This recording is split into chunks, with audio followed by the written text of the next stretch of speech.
John took a knee. The king frowned at him and rattled the parchment angrily. "Rise. Tell me, who is Lyanna Mormont?" "One of Lady Major's daughters, sire, the youngest. How old is this wretched girl-child?" John had to think a moment. 10, or near enough to make no matter. "Might I know how she has offended your grace?" Stanis read from the letter. "Bear Island knows no king but the king in the north, whose name is Stark. A girl of 10, you say, and she presumes to scold her lawful king?" His close-cropped beard lay like a shadow over his hollow cheeks.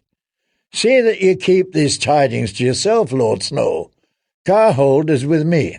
That's all the men need to know. I will not have your brothers trading tales of how this child spat on me." 200 ravens were sent out, the king complained, yet we get no response but silence and defiance. Homage is the duty every leal subject owes his king. Yet your father's bannermen all turn their backs on me, save the Karstarks. Is Arnulf Karstark the only man of honour in the north? You spend your words as if every one were a golden dragon. I wonder how much gold do you have laid by?" "Gold? Are those the dragons the Red Woman means to wake? Dragons made of gold?"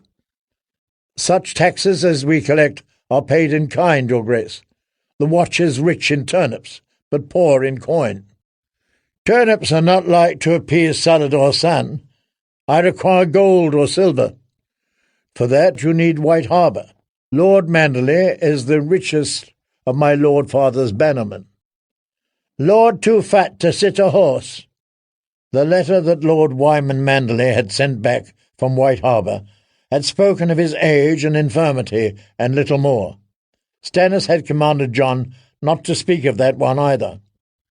"Perhaps his lordship would fancy a wilding wife," said Lady Melisandre. "Val would never have him." "Just once you might try to give me an answer that would please me, Lord Snow," the king grumbled. "Even if she accepts her husband, that does not mean the wildlings will follow him or you. The only man who can bind them to your cause is Mance Rayder. I've spent hours speaking with the man. He knows much and more of our true enemy, and there is cunning in him, I'll grant you.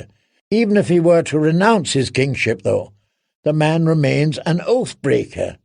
Suffer one deserter to live, and ye encourage others to desert. No, laws should be made of iron, not of pudding. Mance Rayder's life is forfeit by every law of the 7 kingdoms. The law ends at the wall, your grace. You can make good use of Mance. I mean to. I'll burn him, and the north will see how I deal with turncloaks and traitors. You do not become king beyond the wall because your father was." "Good," said Stanis, "for I will suffer no other kings in Westeros. Have you signed the grant?" "No, your grace." "You ask too much." "Ask? I asked you to be Lord of Winterfell and Warden of the North. I require these castles." "We have ceded you the Night Fort." "Rats and ruins. It's a niggard's gift that costs the giver nothing. Your own man, Yarwick, says it will be half a year before the castle can be made fit for habitation." "The other forts are no better." "I know that. It makes no matter. They are all we have. There are 19 forts along the wall, and you have men in only 3 of them. I mean to have every one of them garrisoned again before the year is out." "I have no quarrel with that, sire, but it is being said that you also mean to grant these castles to your knights and lords, to hold as their own seats, as vassals to your grace. Kings are expected to be open-handed to their followers. Did Lord Eddard teach his bastard nothing? If your grace wishes to lose all of my Lord Father's bannermen, there is no more certain way than by giving northern halls to Southron lords." "How can I lose men I do not have? I had hoped to bestow Winterfell on the Northmen, you may recall, a son of Eddard Stark. He threw my offer in my face. Stanis Baratheon, with a grievance, was like a mastiff with a bone. He gnawed it down to splinters. By right, Winterfell should go to my sister Sansa. Lady Lannister, you mean? Are you so eager to see the imp perched on your father's seat? I promise you that will not happen whilst I live, Lord Snow. Jon knew better than to press the point. Sire, some claim that you mean to grant lands and castles to Rattleshirt and the Magna of Thenn. Who told you that? I had the tale from Gilly. Who is Gilly? The wet nurse, said Lady Melisandre. Your Grace gave her freedom of the castle. Not for running tales. I'll have more milk from her and fewer messages.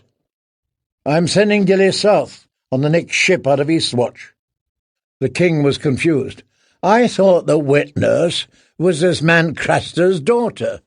Wife and daughter both, Your Grace. Her own father got this child on her? Stannis sounded shocked. You're well rid of her, then. I will not suffer such abominations here. This is not King's Landing.